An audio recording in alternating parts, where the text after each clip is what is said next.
The warning lights painted Commander Elena Vasquez's face in shades of red and amber, as another explosion rocked the small research vessel. She gripped the armrest of her command chair, watching the main view screen flicker and die before sputtering back to life. The image it showed was not encouraging. Empty space stretched in every direction, cold and indifferent to her ship's dying struggles. "Engine core temperature critical," reported Lieutenant Chen from the engineering station. His voice remained steady despite the sweat running down his temples. "We've got maybe 3 hours before complete shutdown. Do this." Elena nodded, her jaw tight.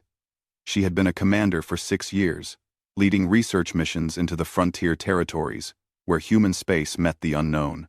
This was supposed to be a simple mineral survey of asteroid K-449, a routine mission that would take 2 weeks at most. Instead, a micrometeorite shower had punched through their hull plating and severed the primary coolant lines.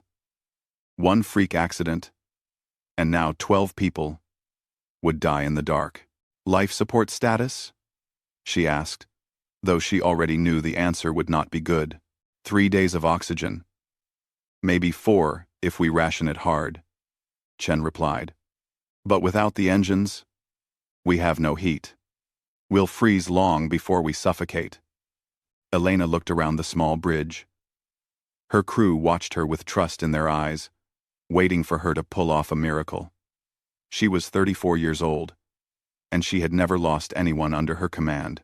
The weight of that record pressed down on her shoulders like a physical thing. "Send out the distress beacon on all frequencies," she ordered. "Standard pattern. Maximum power." "Already done, Commander," said Ensign Okafor from communications. "But we're in the dead zone. No human ships patrol this sector. We're 20 light years from the nearest outpost. The dead zone. That's what they called this stretch of space between human territory and the borders of other alien civilizations.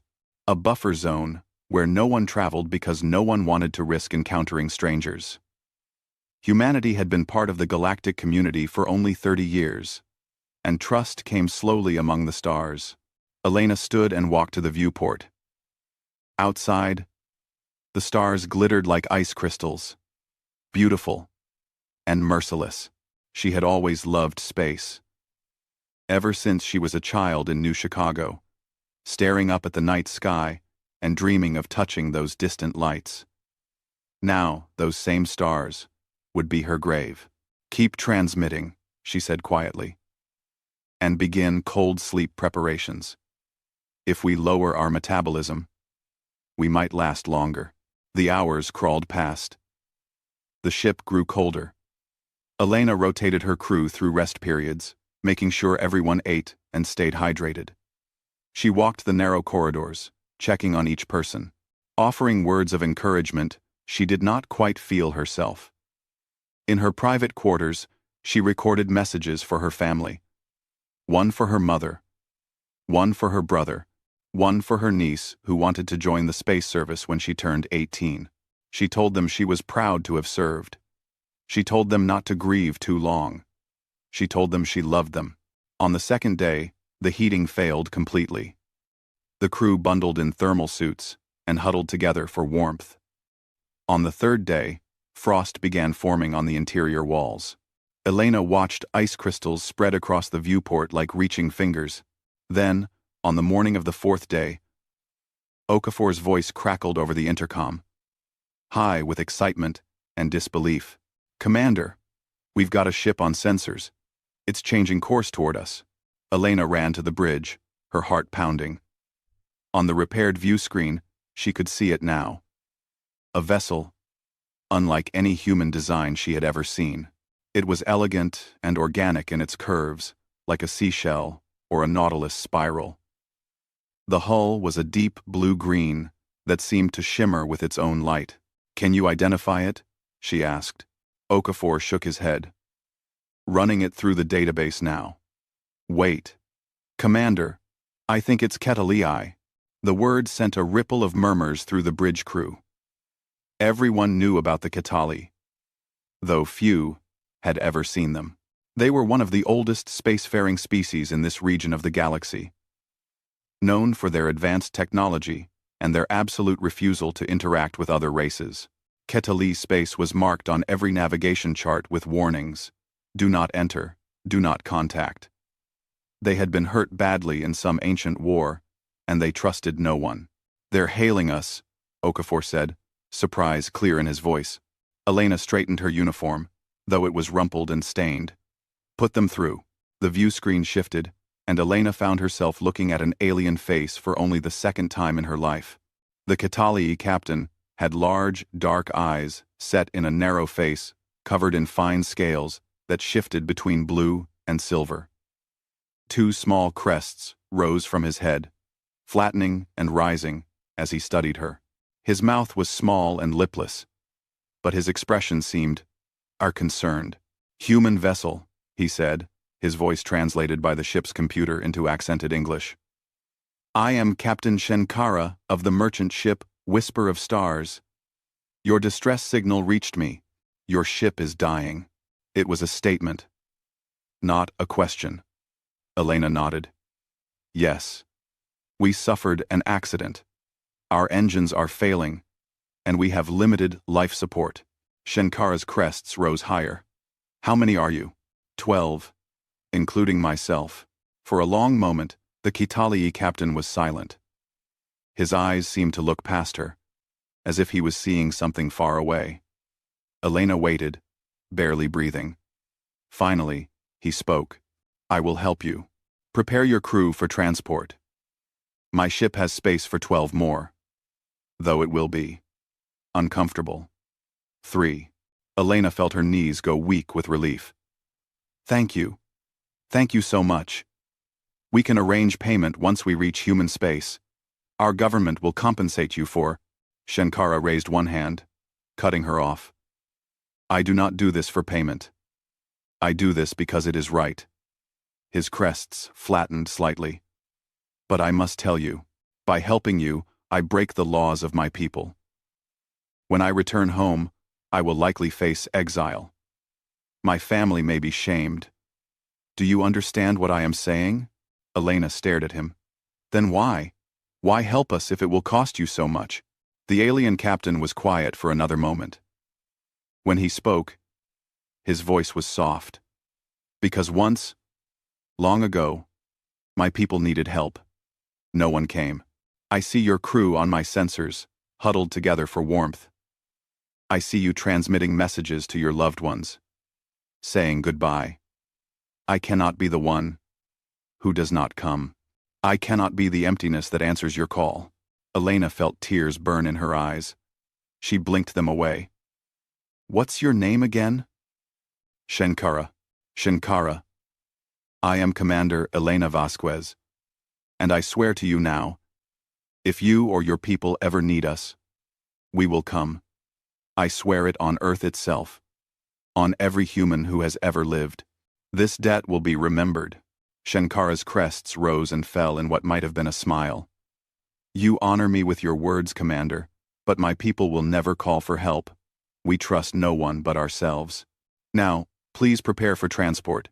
Your ship does not have much time left. The rescue took 2 weeks. Shenkara's ship, the Whisper of Stars, was designed for a crew of 4, not 16. Every available space was converted into makeshift sleeping quarters. The cargo hold became a dormitory.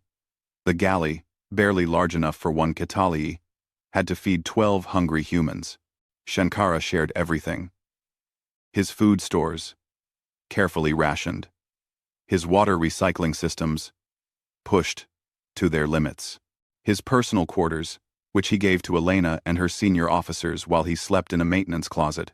During those 2 weeks, Elena came to know the Kitalii captain. He was quiet and thoughtful, often found sitting in the observation dome, watching the stars. He taught her crew simple Kitalii words. He showed them how his people navigated by singing ancient songs that encoded star positions in melody and rhythm. He spoke of his daughter, Kira Shen, who was training to become a doctor on Kitali Prime. I worry I will not see her again, he told Elena one night, as they shared a meal of synthesized protein and Kitalii grain paste. When my people learn what I have done, You saved 12 lives, Elena said firmly. That should be celebrated, not punished. Shankara's crests fluttered.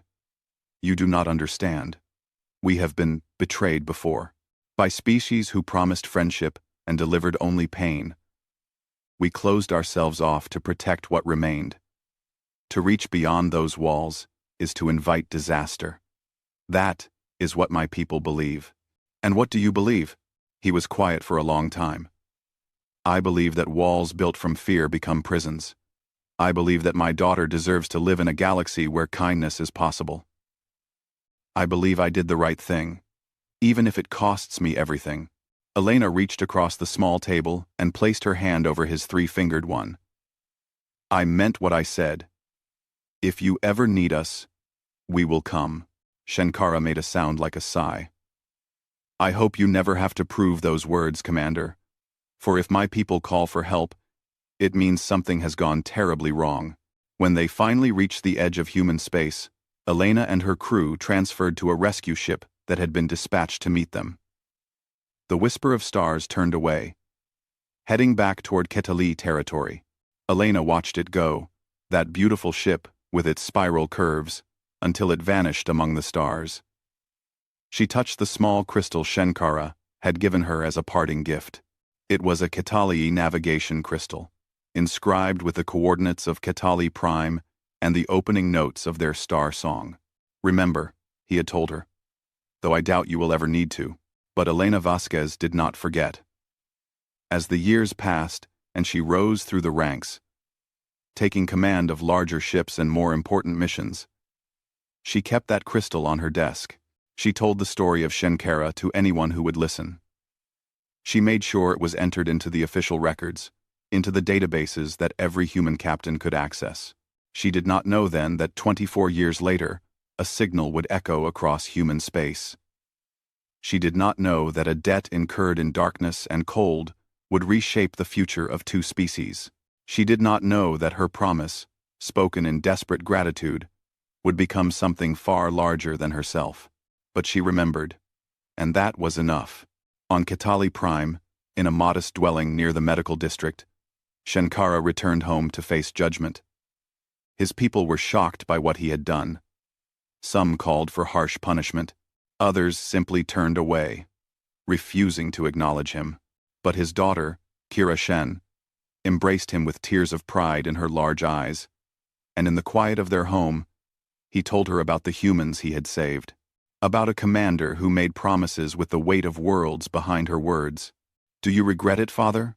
Kira Shen asked. Shankara looked out the window at the Ketali stars, thinking of 12 humans he would never see again. Thinking of a species young and fierce, and strangely hopeful. No, he said. I do not regret doing what was right. The crystal he had given Elena was one of a pair. The other rested now in his daughter's hands, warm and humming with stored starlight. A bridge between two species who did not yet know they would need each other, but they would. In time, they would. 24 years changed everything and nothing. Elena Vasquez stood on the bridge of the battleship Indomitable, her hands clasped behind her back as she watched a new class of fighters perform maneuvers outside the viewport. She wore the uniform of an admiral now, with 4 stars gleaming on her collar. Her hair had gone gray at the temples, and lines creased her face around her eyes and mouth. But when she smiled, watching the young pilots execute a perfect formation shift, that smile was the same one she had worn as a junior commander. They're getting better, said Captain Rodriguez, her executive officer. He was young enough to be her son, born the same year she had been rescued in the dead zone. They need to be, Elena replied. The galaxy isn't getting any friendlier. That much was true. In the 24 years since the Whisper of Stars had pulled her from the dark, humanity had exploded across the stars like a wildfire. From a handful of colony worlds, they now controlled 83 systems. Their ships flew trade routes through a dozen alien territories. Their marines trained in combat techniques that made older species nervous. Other races watched humanity's expansion with growing concern. The humans were aggressive in their trading, stubborn in their negotiations, and frighteningly quick to defend what they considered theirs.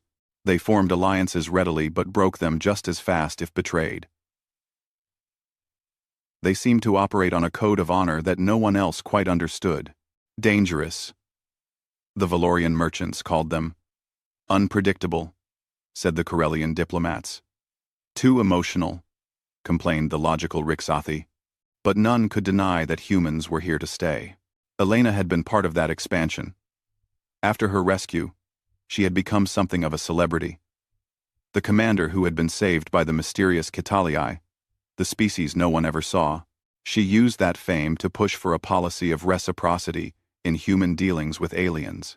If someone helps us, we help them back, she argued in countless briefings and committee meetings. If someone trades fairly with us, we trade fairly with them. If someone betrays us. She left that part unfinished. But everyone understood. Humanity's reputation for holding grudges was already legendary. She rose through the ranks quickly. Commander to captain in 4 years. Captain to Commodore in 6. Commodore to Rear Admiral in 10. Now, at 58 years old, she commanded the 7th Battle Group, one of the most powerful fleets in human space. But she had never forgotten Shenkara. The Kitalii navigation crystal still sat on her desk, though that desk had changed many times over the years. She had it mounted in a protective case now, with a small light that made it glow soft blue-green in the evenings. When she worked late, as she often did, she would sometimes pick it up and run her fingers over its smooth surface. She had tried to contact Shenkara over the years. The first attempt came 2 years after her rescue, when she had enough influence to send an official message to Kitalii space. It was returned unopened, along with a terse note from the Kitalii Border Patrol. Do not contact us. We wish to be left alone. She tried again 5 years later, then 10. Each time, the same result. The Kitalii had sealed their borders even tighter. No ships entered their territory. None left. They had gone completely silent, a blank spot on the galactic map that everyone agreed to ignore. Elena wondered often if Shenkara was all right, if his daughter had become a doctor as she'd hoped, if he regretted saving 12 humans in exchange for his exile. She told his story at every opportunity. It became part of human naval tradition.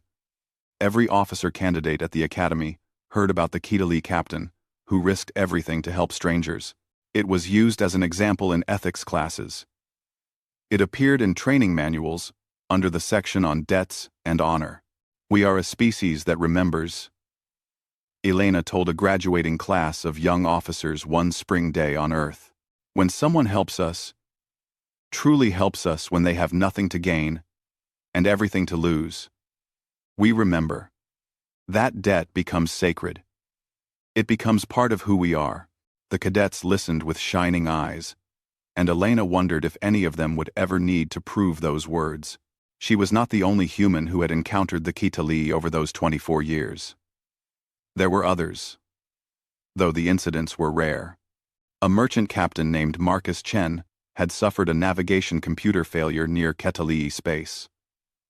A small Kitalii cargo ship had transmitted new star charts to him, then vanished before he could offer thanks. Captain Yuki Tanaka's science vessel had been caught in a spatial anomaly. A Kitalii research ship had pulled them free with a tractor beam, asked if everyone was unharmed, and departed, without giving their name. Each time, the humans tried to thank them. Each time, the Kitalii refused contact. Each time, the rescued humans swore the same oath Elena had sworn. If the Kitalii ever needed help, they would come. These stories spread through the human fleet like myths. The mysterious Kitalii, who appeared in moments of desperate need and vanished like ghosts. Some captains kept Kitalii navigation crystals as good luck charms, though few knew where to get them. Some studied the old recordings of Kitalii star songs, trying to understand a culture that had saved them but would not speak to them. Meanwhile, the galaxy grew more complicated. The Drath Imperium rose to power in the galactic east. They were a militaristic species, tall and heavily armored, who believed that strength gave them the right to rule. They conquered 3 smaller species in rapid succession, incorporating their worlds into the Imperium through what they called protective integration. Everyone knew it was just conquest with a prettier name. The Drath eyed human space with interest. Humanity controlled resource-rich systems and strategic trade routes. But they also had a reputation for being vicious when attacked. The Drath war princes debated whether humans would be easy prey or dangerous enemies. They decided to test the waters. A human mining colony on the frontier went silent. When a patrol ship investigated, they found the colony destroyed and Drath warships in orbit. The Drath commander claimed the system belonged to the Imperium by ancient right. The human response was immediate and overwhelming. 3 battle groups jumped into the system within 6 hours. They surrounded the Drath fleet and gave them one chance to surrender. The Drath commander, surprised by the speed and fury of the human response, chose wisdom over pride. He withdrew, and the Imperium filed a formal complaint about human aggression, but they did not return to that system. Elena watched these developments with growing concern. She attended the strategic briefings where analysts discussed Drath fleet movements and territorial ambitions. The Imperium was looking for easy conquests, and there were still many isolated species scattered across the galaxy. Small civilizations that had never developed strong militaries. Peaceful species that believed in negotiation over conflict. They'll keep expanding until someone stops them, she told the Joint Chiefs during one heated meeting. And we need to decide if we're going to be that someone. Why should we? Asked Admiral Kowalski, an older man who preferred cautious policies. It's not our fight. We should focus on protecting our own interests. Elena thought of Shenkara, giving up his home and his people to help strangers. Because it's right, she said. Because we have the power to help. And that means we have the responsibility. The debate continued, unresolved. Earth's government was divided. Some politicians argued for intervention. Others insisted on isolation.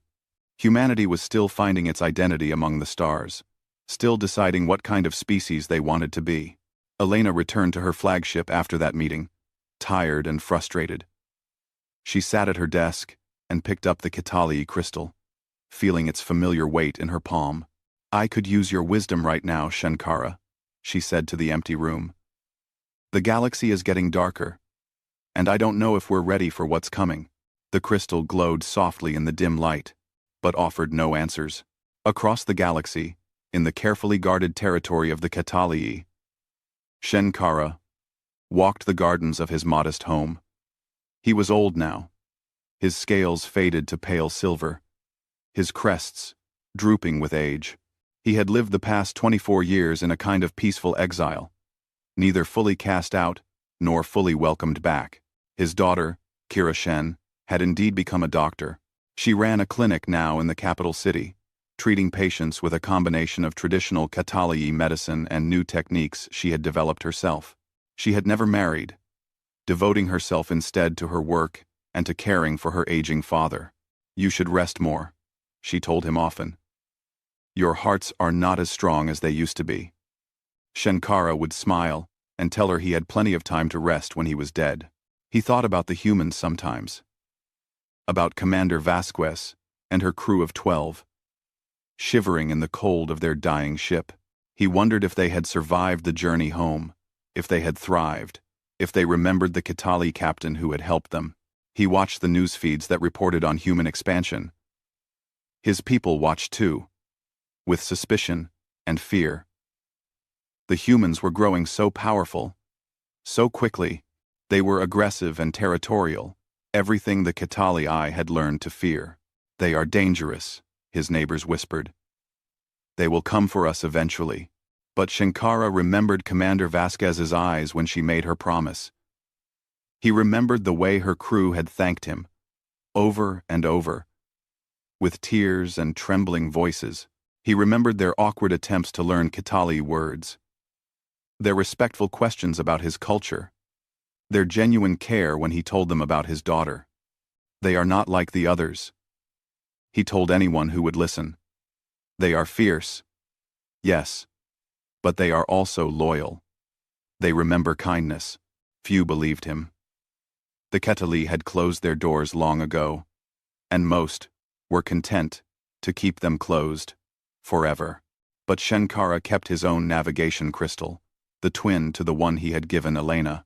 Sometimes, in the evening, he would hold it and hum the old star songs, wondering if somewhere across the vast dark, a human admiral was holding its partner and remembering.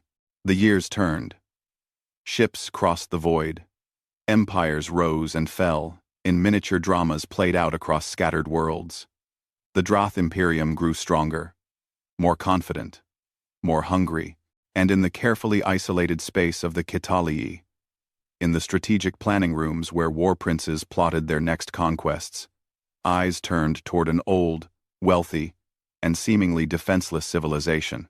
The Kitalii had avoided contact for so long that most species had forgotten they existed. They had no allies, no trade partners, no defense agreements with stronger powers. Their territory was rich in rare minerals and sat at a strategic crossroads between three major trade routes. They were, in the cold calculation of military strategists, a perfect target, but none of this was known to Elena Vasquez as she stood on her bridge, watching fighters dance among the stars. She did not know that in the hidden chambers of the Droth Imperium, plans were being drawn up. She did not know that in less than a year, she would need to prove every promise she had ever made. She only knew that she commanded a battle group, that she served humanity with honor, and that somewhere in the galaxy, there was a Ketali captain. She owed a debt she could never truly repay. The navigation crystal glowed on her desk, patient and waiting. Time moved forward, as it always does, and the galaxy, vast and cold and indifferent, spun toward a moment that would change everything. The signal arrived on a Tuesday morning, station time, at monitoring post Delta 7 on the edge of human space. Ensign Park was halfway through his third cup of coffee when the computer chimed. He glanced at his screen, expecting another commercial transmission or navigation beacon. Instead, he saw something that made him set his cup down so hard it sloshed over the rim. The signal was old. Not old as in transmitted years ago, but old in format. It used frequency bands that had not been common for decades, encryption protocols that were in the historical database rather than the active one. The computer was struggling to decode it, cycling through ancient cipher keys. Park leaned forward, his fatigue forgotten. He pulled up the signal analysis and felt his stomach drop. The transmission was weak, barely detectable, and it was using Kitalii codes. "Oh no," he whispered. It took the computer 17 minutes to fully decode the message. 17 minutes during which Park sat frozen, watching the progress bar crawl across his screen. When the translation finally appeared, he read it 3 times to make sure he was not hallucinating from lack of sleep. The message was simple. Terribly, horribly simple. Shankara calls the debt. Kitali Prime falls. Protect the children. Park's hands shook as he initiated the priority alert protocol. Within seconds, the message was bouncing through the communication network, racing toward Earth and every human outpost, every ship, every station, encoded with the highest priority flag, tagged with a reference that every captain in the fleet knew by heart. The Kitalii debt. Admiral Elena Vasquez was reviewing supply reports in her ready room when her communications officer burst through the door without knocking. The breach of protocol alone told her something was desperately wrong. "Admiral, you need to see this," Lieutenant Morrison said, his face pale. He handed her the tablet. Elena read the message. Read it again. Her hands began to shake. "When was this transmitted?" she asked, her voice carefully controlled. 18 hours ago. It's been bouncing through the interstellar network. The Kitalii must have broadcast it on every frequency they could, hoping someone would pick it up. Elena stood abruptly, the chair scraping behind her. "Get me a channel to Fleet Command. Now. And start calculating jump coordinates to Kitali Prime. Admiral, that's 47 light years. Even at maximum burn, we're looking at 2 weeks." "I'm aware," Elena said, already moving toward the bridge. "But we're going anyway. Send the message to every ship in the battle group. We leave within the hour." Morrison followed her, speaking rapidly into his comm unit. Elena's mind was racing. Kitali Prime was far beyond normal patrol routes. She had no orders, no authorization for a military action of this scale. She was making a decision that could end her career. She did not hesitate. On the bridge, her crew looked up as she entered. She could see the confusion on their faces. They had been preparing for a routine patrol of the Epsilon sector, not a long-range emergency deployment. Helm, I need you to plot the fastest course to Kitali Prime, Elena ordered. Communications, I want a fleet-wide channel opened. Yes, Admiral, came the crisp response. Elena took a breath. All ships, this is Admiral Vasquez. 24 years ago, a Ketali captain named Shankara saved my life and the lives of 12 crew members when our ship was dying in the void. He risked everything to help us. I swore to him that if the Ketali ever needed us, we would come. She paused, letting the words sink in. Every officer in her battle group knew the story. It was part of their tradition now. 1 hour ago, we received a distress signal from Ketali Prime. Shankara himself is calling for help. I am taking the Indomitable to answer that call. Any ship that wishes to follow me may do so. Any ship that chooses to remain on patrol will face no consequences. This is not an official mission. This is a debt. The channel fell silent. Elena waited, wondering if any ship would join her, wondering if she was about to throw away her career for a promise made in desperation 2 decades ago. Then Captain Lee of the cruiser Defiant spoke up. Indomitable, this is Defiant. We're with you, Admiral. Setting course for Kitali Prime now. Tan. Indomitable, this is Destroyer Raptor. We're coming too. Indomitable, Carrier Washington. On your wing, Admiral. 1 by 1, every ship in the 7th Battle Group confirmed. 42 vessels, representing thousands of crew members and billions of credits worth of military hardware, all turning toward Kitali Prime. Elena felt tears sting her eyes. She blinked them away. Begin jump calculations. We leave as soon as we're ready. But something else was happening across human space. Something unprecedented. On the merchant vessel Free Trader, halfway across the galaxy, Captain Marcus Chen was loading cargo containers when his communications officer brought him the message. Marcus read it once and started laughing, though his eyes were wet. Cancel the loading, he told his confused crew. We're going to Kitali Prime. Sir, we have a delivery schedule. If we break, contract. I know, Marcus said. And I don't care. 20 years ago, a Kitali ship gave me star charts when my nav computer died. They saved my life. Now, they need help. He looked at his crew, at their worried faces. Anyone who wants to leave can take the shuttle to the station. I'll pay for your transport home. But I'm going. His first officer, a woman named Sarah who had served with him for 12 years, smiled. On the science vessel Discovery, Captain Yuki Tanaka received the message during a deep space survey mission. She had 3 months of research planned. Samples collected. Data that could advance human understanding of stellar phenomena. She deleted the research schedule without a second thought. Set course for Kitali Prime, she told her helmsman. Maximum speed. Captain, our mission. The mission just changed, Yuki said firmly. The Kitali pulled us out of a spatial anomaly 5 years ago. They asked nothing in return. Now, it's our turn. All across human space, the pattern repeated. Every captain who had ever been helped by the Ketali. Every captain who knew someone who had been helped. Every captain who had heard the stories and taken them to heart. They abandoned their missions, broke their contracts, changed their courses. No one ordered them to go. No government directive was issued. This was purely voluntary. A collective decision made by hundreds of individuals across light years of space. On Earth, in the halls of government, politicians watched the reports with growing alarm. They're going to start a war, said one senator. The Drath Imperium will see this as an act of aggression. We'll have a full-scale conflict on our hands. We should order them to stand down, said another. The Secretary of Defense, a gray-haired woman named General Torres, shook her head. You don't understand. We can't order them to stand down. They're going because of debts. Personal debts. This is bigger than military protocol. Then what do we do? The senator demanded.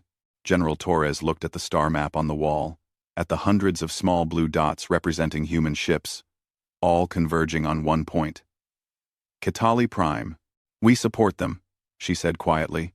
We tell the galaxy that Earth stands with its captains, because if we don't, we lose something far more valuable than any political alliance. We lose our honor.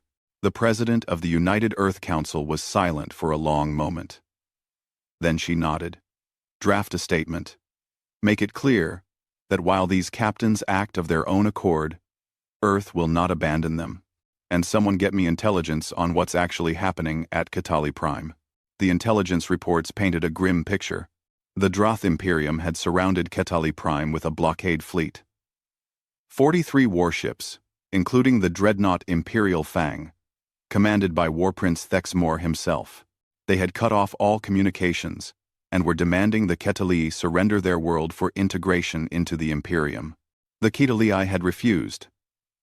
They had little military capability, relying instead on their isolation and the general galactic agreement to leave them alone. But the Droth respected no such agreements.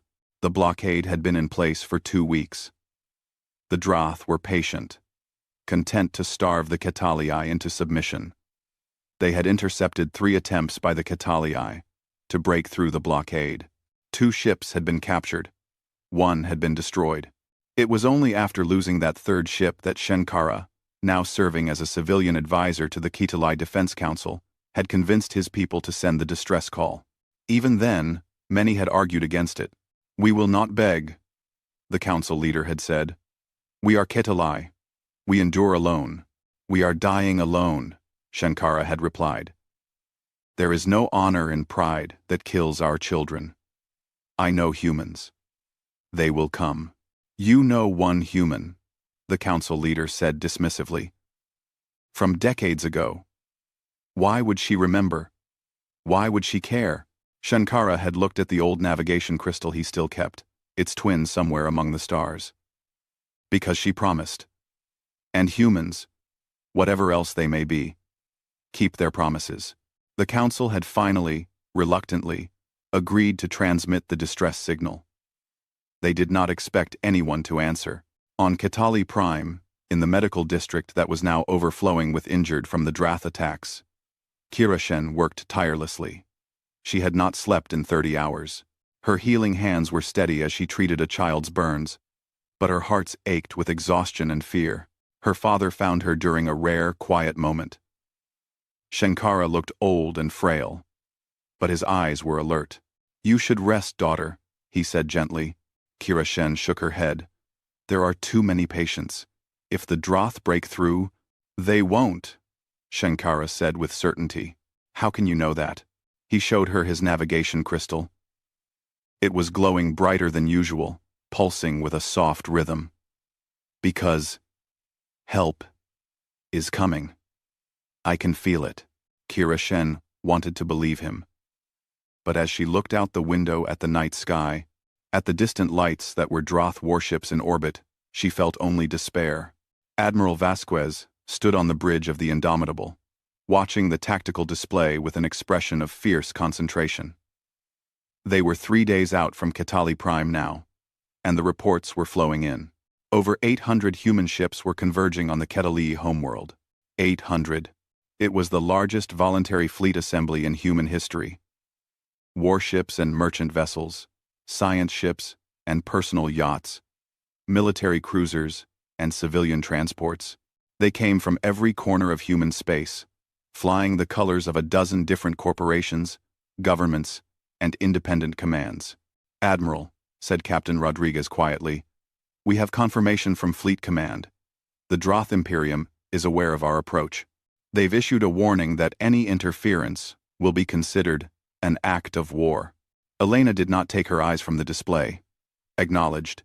Continue on course. Admiral, the tactical team has run simulations. The Drath fleet outnumbers our combined forces 3-1.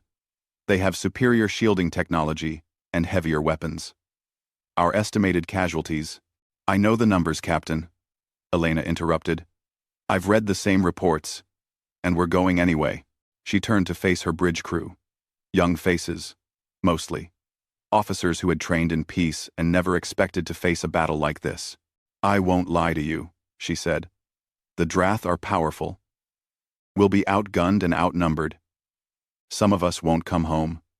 She paused.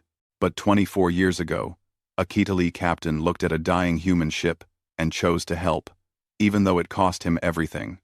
He didn't calculate the odds. He didn't worry about what was strategically sound. He just did what was right. She straightened. Now it's our turn. The Kitali need help, and we're going to give it to them. Not because command ordered it. Not because it's politically advantageous, but because it's right. Because a debt was owed, and we pay our debts. The bridge was silent for a moment. Then Rodriguez smiled. Well, when you put it that way, Admiral, how could we refuse? Elena smiled back. How indeed? Communications. Start coordinating with the other captains. I want a battle plan, ready before we reach Kitali Prime. And someone contact the Drath. It's time they understood exactly what they're dealing with. Across the void, 800 human ships raced toward a confrontation that would echo through galactic history. Aboard each vessel, crew members checked weapons systems and said quiet prayers. They wrote messages to loved ones, just in case. They told each other stories about the Kitali who had helped their species, building courage from memory and myth. And on Kitali Prime, as the Drath blockade tightened its grip, Shankara stood in his garden holding a glowing crystal and whispering to the stars. They're coming, he told his daughter. The humans are coming. How can you be sure, Father? Shankara smiled. Because Commander Vasquez promised. And I have learned that when a human makes a promise, the entire galaxy should take notice. War Prince Vex Moore of the Drath Imperium stood on the command deck of the dreadnought Imperial Fang, studying the tactical display with growing disbelief. The holographic projection showed his blockade fleet in orbit around Kitali Prime, and surrounding that, like a gathering storm, hundreds of incoming vessels. All of them human. How many now? He demanded. His tactical officer, a younger Drath with battle scars across his armored face, checked his console. 817 ships. War Prince. More are arriving every hour. Dexmoor's claws scraped against the command rail. The Drath were 10 feet tall, covered in thick, armored plating that had evolved over millennia. They were born warriors, and Dexmoor had never lost a battle in his 40 years of service to the Imperium. But he had also never faced anything like this. What are the humans doing? He asked. This is not their territory. This is not their concern. His intelligence officer, a rare Drath female who had studied alien species for decades, stepped forward. War Prince, we have intercepted their communications. They claim a debt to the Kitali. Something about a rescue 24 years ago. Dexmoor turned to stare at her. A debt? One incident, decades old. And they mobilized nearly half their space fleet? So it appears, War Prince. That's insane, Dexmoor said flatly. No species operates that way. There must be strategic value we're missing. Perhaps the Kitali have resources the humans want. But his intelligence officer shook her head. Our analysis suggests otherwise. The human fleet includes civilian vessels, merchant ships, even personal yachts. This is not a military operation. It appears to be voluntary. Dexmoor felt a chill run down his spine. He had studied many species in his rise to power. The logical Rixathi, the artistic Valorians, the bureaucratic Corellians. Each species could be understood, predicted, manipulated. But humans were different. They operated on principles that seemed irrational, even suicidal. They held grudges for generations. They risked everything for their companions. And apparently, they remembered debts like other species remembered ancient wars. Open a channel to the human fleet, he ordered. Let's see if they can be reasoned with. The main view screen flickered to life, showing the bridge of a human warship. A woman stood at its center, older than most humans. Thexmore had encountered, with gray hair and a face marked by time and authority. 4 stars gleamed on her uniform collar. I am War Prince Thexmore of the Droth Imperium, he began, using his most formal tone. To whom do I have the honor of speaking? Admiral Elena Vasquez, United Earth Fleet, 7th Battle Group. The woman replied. Her voice was calm, but Thexmore detected steel beneath it. Admiral Vasquez, I must inform you that you are approaching a legitimate military operation. The Ketali world of Ketali Prime is undergoing protective integration into the Droth Imperium. This is an internal matter that does not concern humanity. Elena's expression did not change. I disagree, War Prince. This concerns us greatly. How so? You have no treaties with the Ketali, no trade agreements, no alliance. They are isolationists who have refused contact with all species, including your own. 24 years ago, Elena said, a Ketali captain named Shenkara saved my life and the lives of 12 crew members. He risked exile from his own people to help us. He asked nothing in return. Thexmore waved a dismissive claw. A single incident, Admiral. Surely you do not risk war over such a small matter. Elena's eyes hardened. That small matter is everything, War Prince. Shenkara helped us when he had nothing to gain and everything to lose. That makes this a human matter. He called for help, and we are answering. Be reasonable, Admiral. I have 43 warships. My intelligence reports that your combined fleet, while numerous, is mostly civilian vessels. You are outgunned and outmatched. If you attack, many of your people will die. I know, Elena said simply. We're coming anyway. Thexmore felt his frustration rising. This is madness. What strategic value does this world hold for you? What resources? What territory? Help me understand what you hope to gain. Elena leaned forward slightly. We gain nothing, War Prince. Except our honor. We pay a debt. That's what humans do. Honor. Thexmore repeated the word, like it tasted strange. Honor is a luxury of the strong, Admiral. The weak invoke it when they have nothing else. Then I suppose we'll see who's weak and who's strong, Elena replied.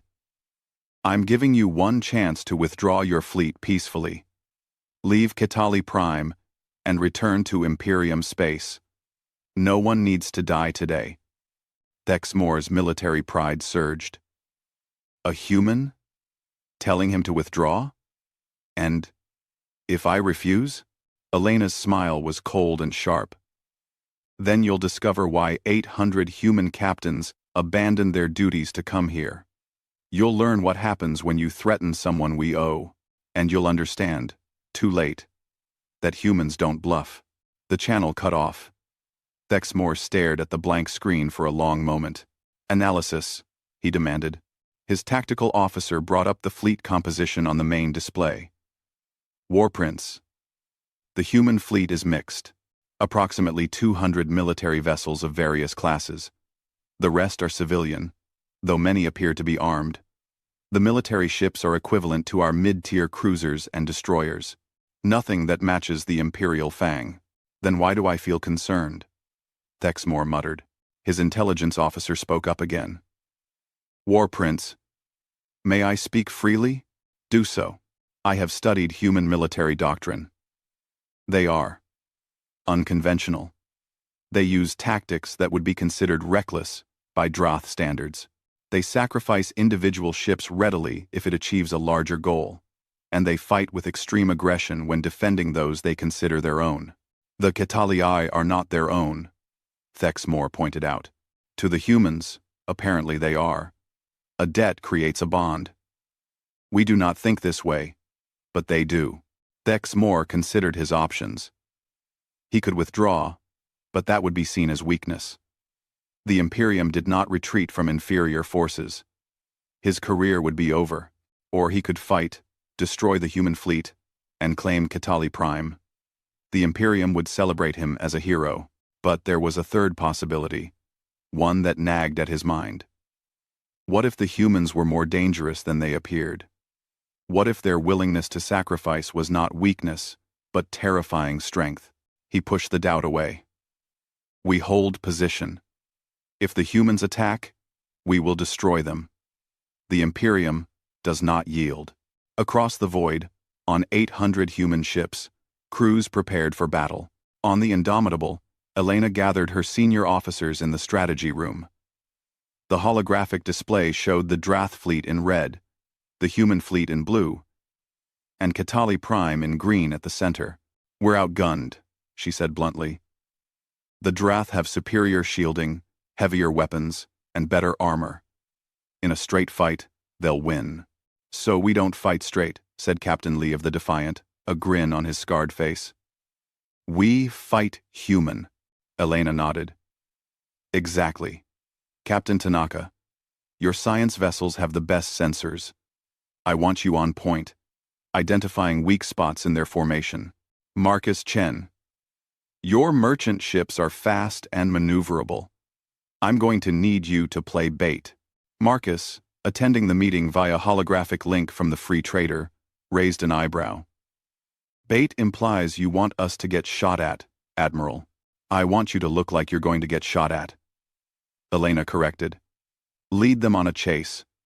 Make them think you're easy targets. Pull some of their fleet out of position. We can do that, Marcus said. What else? Elena highlighted several points on the display. The Drath are disciplined. They fight in tight formations, supporting each other. That's a strength, but it's also a weakness. If we can break their formation, force them to spread out, we can engage them in smaller groups where our numbers give us an advantage. Captain Rodriguez spoke up. Admiral, what about the Kitali? Do we know if they have any defensive capability? Limited, Elena replied. Intelligence reports suggest they have some orbital defense platforms, but they're outdated. The Kitali haven't fought a war in centuries. They rely on isolation, not military strength. Then, we're their military strength, said Captain Lee. I like it. What's the attack plan? Elena took a deep breath. We're going to split into 3 groups. Group Alpha, the heavy warships, will engage the Drath fleet directly. Group Beta, the fast attack ships and civilian vessels, will harass their flanks and rear.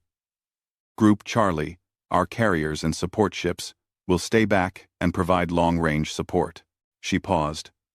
But before we attack, I'm going to try one more time to get Thexmore to withdraw peacefully. Maybe seeing all of us arrive will change his mind. The officers exchanged glances. Most looked doubtful. Admiral, Captain Tanaka said gently, the Drath don't retreat. It's not in their culture. Thexmore would rather die than show weakness. I know, Elena said, but I have to try. Every life we can save matters. On Kitali Prime, in the capital city, Shenkara stood before the Planetary Defense Council. The room was ancient, its walls carved from living crystal that pulsed with soft light. 12 council members sat in a circle, their faces grave. The humans are here, Shenkara announced. Over 800 ships. They came, just as I said they would. Council leader Miraseth's crests rose in surprise. 800? That is more than I expected. It is more than any of us expected, said another council member. But what can they do against the Drath? We have studied their fleet. They are outmatched. Shenkara's daughter, Kira Shen, stood beside her father. She had been treating wounded for weeks now, and her exhaustion showed. Does it matter? They came. No one else in the galaxy answered our call. Only the humans remembered. Remembered what? Miraseth asked. One rescue? Decades ago? Remembered kindness, Shenkara said softly. Remembered that when we helped them, we asked nothing in return. And now, they return that gift, even though it may cost them everything. He walked to the window, looking up at the sky where he knew the human fleet was gathering, just beyond the Droth blockade. "I told Commander Vasquez that we would never call for help." "I was wrong, but I was right about one thing. I told her that humans keep their promises, and they do." Miraseth was quiet for a long moment. "What would you have us do?" "Shenkara, fight," he said simply. "The humans did not come here to die alone. They came to help us defend our home. Activate every defense platform we have. Arm every ship that can fly. We have spent centuries hiding behind our walls. Perhaps it is time to remember that we were once a people who stood for something." The council debated for another hour. Finally, reluctantly, they agreed. Orders were sent to the orbital defense platforms to power up their weapons. Maintenance crews scrambled to prepare ships that had not flown in years.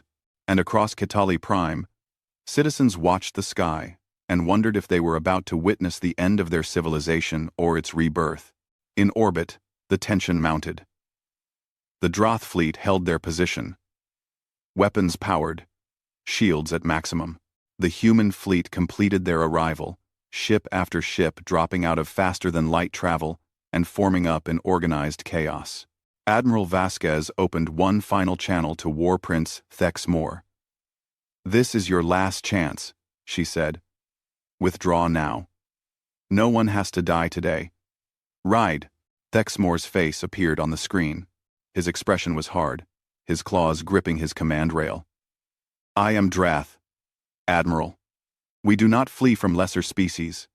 If you attack, we will destroy you." Elena nodded slowly. "Then I'm sorry, War Prince. You've made your choice. I'll see you on the other side." She cut the channel and turned to her bridge crew.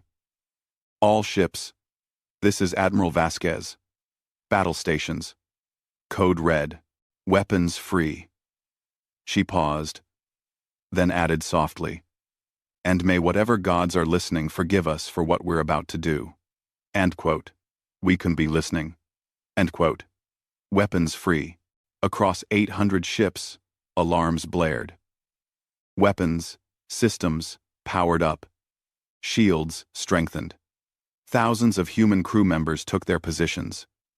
Their faces set with determination and fear in equal measure. On the Imperial Fang, Thexmore watched the human fleet begin to move. He saw their formation shift, saw them split into 3 distinct groups, just as his tactical officer had predicted they would. "They're actually attacking," he said, almost in disbelief. "They're choosing to die for the Catalii." His intelligence officer stood beside him. "They're choosing to honor a debt, War Prince. To humans, that's the same as choosing to live. Without honor, they believe they're already dead." Thexmore shook his head. "Madness. But if they want to die, I'll give them their wish. All ships, prepare to engage. Target their military vessels first. Show these humans the price of their honor." The battle for Kitali Prime was about to begin. And the galaxy, watching from a distance, held its breath. The first shot came from the Droth dreadnought, Imperial Fang. A massive beam of concentrated energy lanced across the darkness, striking the human destroyer Valiant. The ship's shields flared bright blue, absorbed the hit, then failed. The second hit punched through the hull, and the Valiant exploded in a blossom of fire and debris. 37 crew members died in that instant. It was the first blood of what would become known as the Battle of Kitali Prime.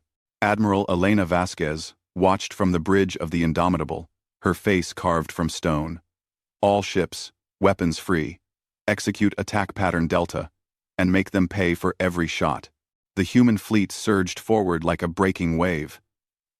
It was not a coordinated military assault. It could not be, with captains from dozens of different commands flying ships of wildly varying capabilities. But what it lacked in precision, it made up for in sheer ferocity. The Droth had never seen anything like it.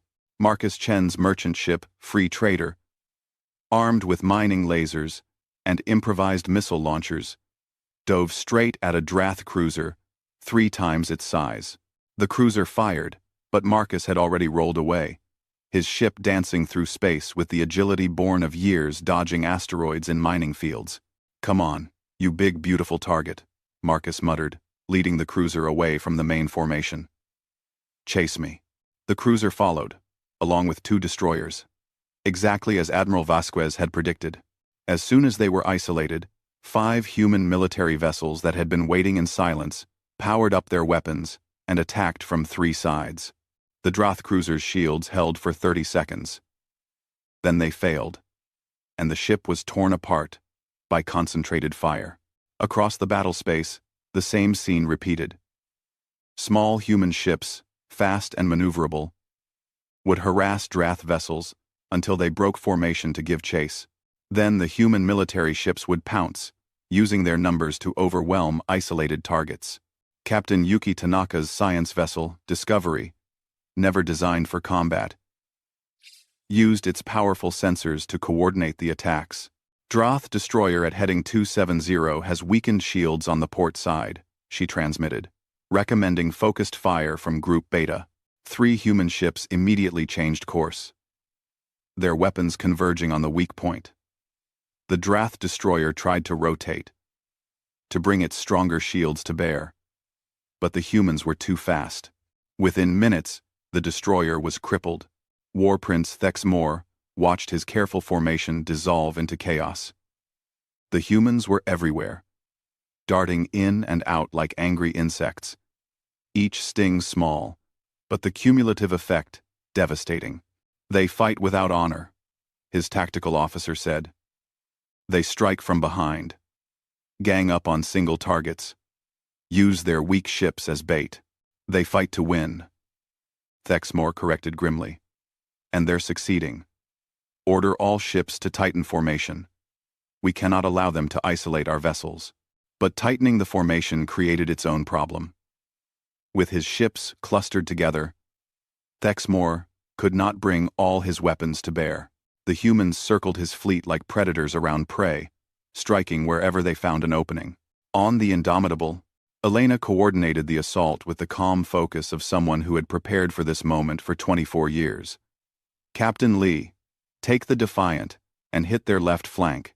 Captain Rodriguez, I need you to draw fire away from the carrier group. They're targeting Washington."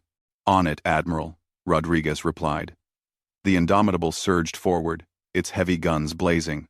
The massive battleship absorbed hit after hit, its shields flaring with each impact. But it bought precious time for the carrier Washington to retreat to safety. Then something changed the course of the battle. From Kitali Prime, the orbital defense platforms activated. They were old, using technology that was decades out of date, but there were dozens of them, and they had been positioned over centuries to provide overlapping fields of fire. Blue-white energy beams lanced up from the planet's surface, striking the Droth fleet from below. The Droth had been focused entirely on the human ships, and this new attack from an unexpected direction caught them by surprise. "The Kitali are fighting," Elena said, a smile breaking across her face. "They're actually fighting." On Kitali Prime, Shenkara stood in the Planetary Defense Control Center, watching his people operate weapon systems they had not touched in generations. His daughter stood beside him, her healing hands now working communication panels, coordinating the defense platforms with the human fleet. "Target the large ship in the center," Kirashen said to the weapons operators. "The one the humans are avoiding. That's their command vessel." Dozens of energy beams converged on the Imperial Fang. The dreadnought's shields absorbed most of the damage, but several hits got through, scorching the heavy armor plating. Thexmore felt his ship shake beneath him. "Return fire. Destroy those platforms." But to target the platforms, he had to divert weapons from the human fleet. And the moment he did, the humans pressed their attack even harder. Captain Lee saw the opening. "All ships, the Droth, are focusing on the planet. Now's our chance. Hit them with everything we have." The human fleet surged forward in one coordinated rush. Every ship that still had weapons fired.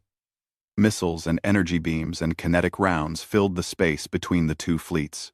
The Droth shields, powerful as they were, could not stop everything.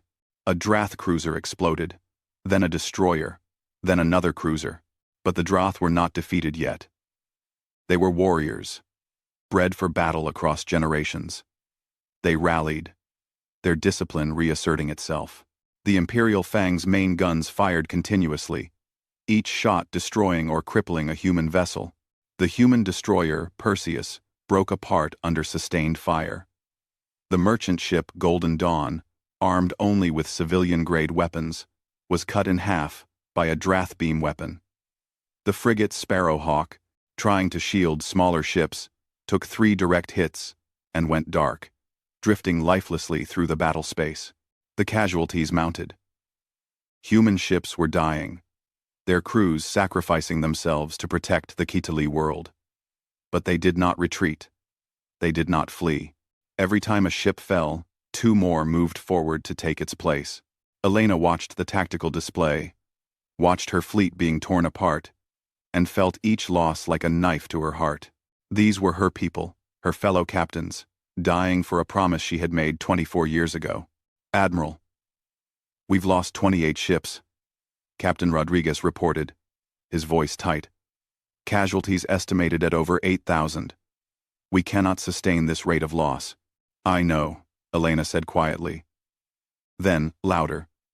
"All ships, concentrate fire on the Imperial Fang. If we take out their command ship, the rest might surrender." It was a desperate gamble. The Imperial Fang was the most heavily armored and shielded ship in the Drath fleet. To destroy it would require every remaining human ship to focus their fire, leaving them vulnerable to the other Drath vessels. But Elena could see that they were winning, slowly and painfully. The Drath fleet had been reduced from 43 ships to 31. The humans still had over 700 vessels, though many were damaged. The human fleet turned as one. A swarm of ships converging on the massive dreadnought at the center of the Drath formation. Every weapon fired. The space around the Imperial Fang became a wall of energy and explosive force. Thexmore felt his ship shudder under the assault. Alarms blared across the command deck. "Shields at 40%, his tactical officer reported. 35. 30. War Prince. We cannot withstand this much longer." Thexmore gripped his command rail, his claws digging into the metal. He had never retreated, never surrendered. But as he watched human ships throw themselves at his vessel with reckless abandon, as he saw them sacrifice themselves to protect a species that was not even their own, he understood something. The humans were not fighting for strategic value or territorial gain. They were fighting for something he had always dismissed as weakness. They were fighting for honor, for loyalty, for the simple principle that a debt must be repaid, and they would rather die than compromise that principle. "War Prince, shields at 20%, his tactical officer said urgently. "We must withdraw, or we will be destroyed." Thexmore looked at the tactical display. His fleet was being systematically destroyed. Even if he won this battle, what would be left? A Pyrrhic victory against an enemy that should not have even challenged him. And the humans would remember. They would tell this story. They would make heroes of those who died here. And every human in the galaxy would know that the Droth Imperium had threatened someone they considered under their protection. There would be no peace with humanity after this. No trade, no diplomacy. Only hatred and the promise of future conflict. "Open a channel to the human admiral," Thexmore said quietly. The view screen flickered, showing Admiral Vasquez's face. She looked tired, her hair disheveled, a cut bleeding on her forehead from where falling debris had struck her. But her eyes were sharp and determined. "War Prince," she said. Thexmore felt something he had rarely experienced in his long military career. Respect for an enemy. "Admiral Vasquez, I yield. You have won. I will withdraw my fleet from Kitali Prime." Elena stared at him for a long moment. "What are your terms?" "No terms. We will leave. The Kitali will remain independent. And I will report to my superiors that this world is under human protection." He paused. "Though, I must ask, why? Why sacrifice so much for species that are not your own?" What did you possibly gain that was worth the lives of your people? Elena's expression softened slightly. We gained our honor, War Prince. We proved that humans keep their promises.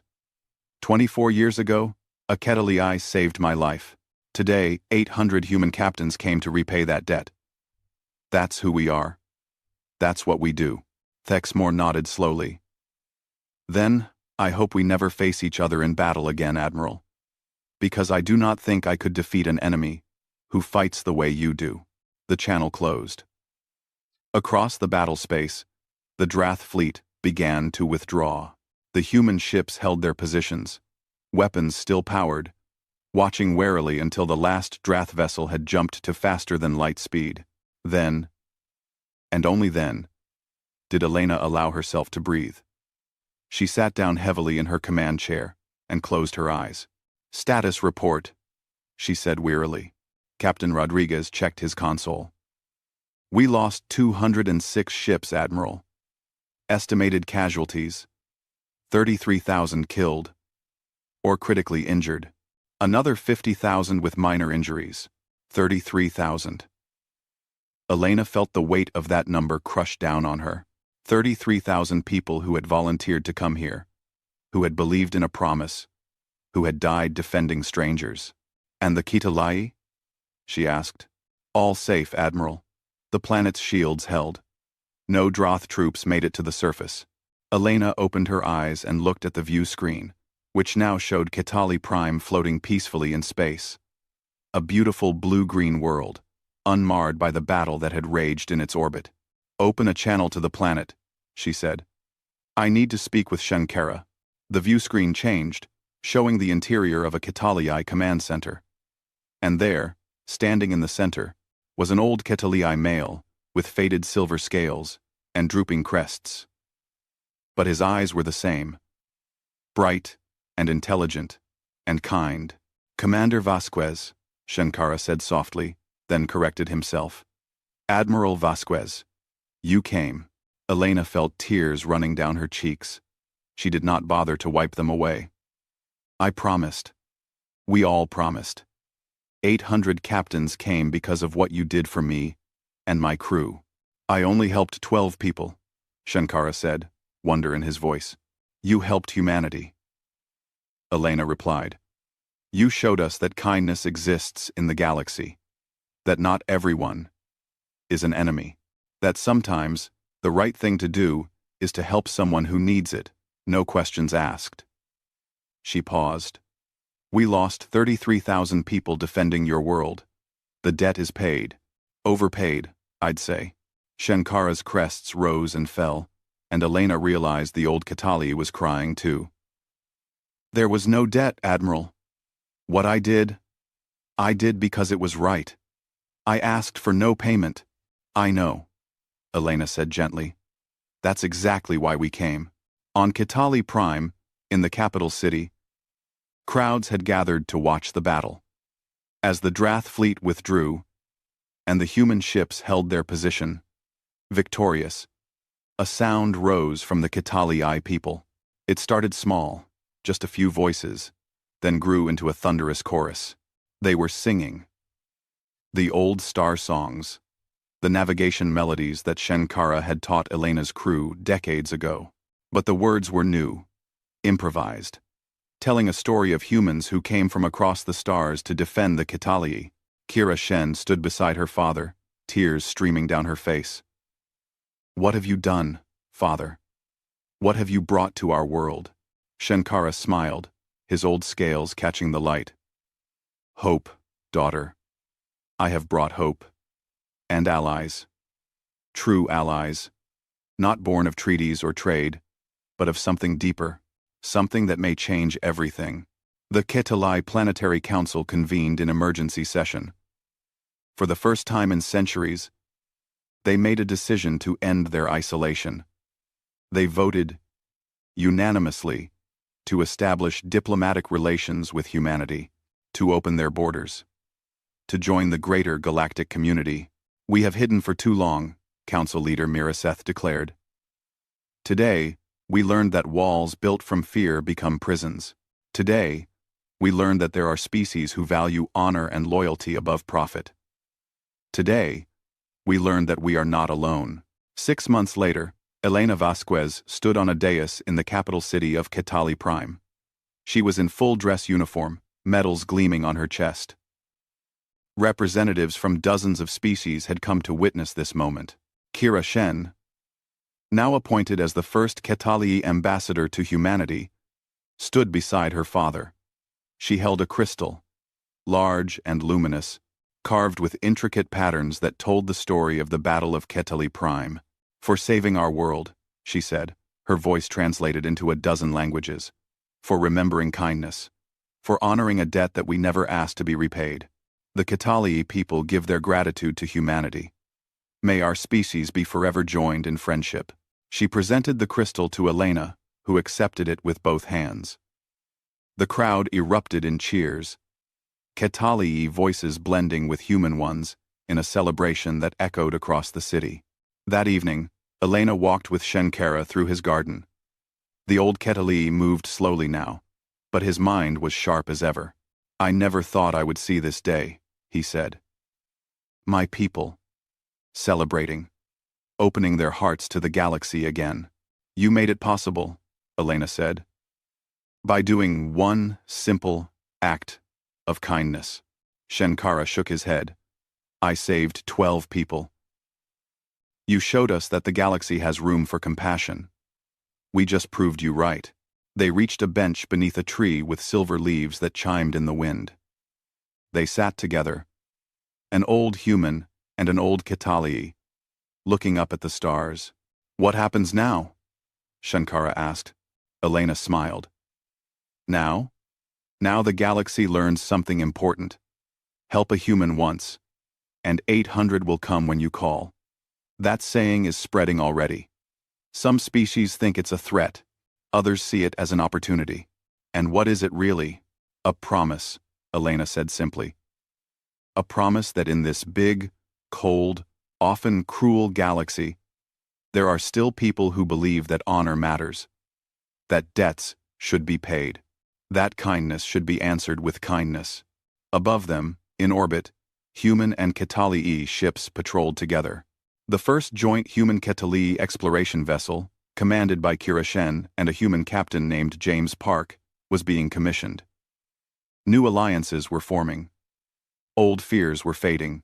And in a museum in New Chicago on Earth, Elena's original navigation crystal sat in a place of honor. Beside it was a plaque that told the story of Commander Elena Vasquez and Captain Shenkara, of a rescue in the darkness and a debt repaid in blood and fire. Thousands visited that museum every day. Young people, old people, humans, and aliens alike. They would stand before that crystal and think about what it meant to honor a promise, about what it meant to be loyal, about what it meant to be human. The galaxy had learned a lesson at Ketali Prime. It was a lesson written in the hulls of destroyed ships and the memories of those who fought. It was a lesson that would echo across the stars for generations to come. Humanity could be fierce. Humanity could be dangerous. But above all, humanity remembered. And that changed everything. In the garden, as the twin stars of the Ketali system set below the horizon, Elena and Shenkara sat in comfortable silence. Two old friends, bound by a debt that had reshaped the future. "Thank you," Shenkara said finally, "for keeping your promise." Elena reached over and placed her hand on his.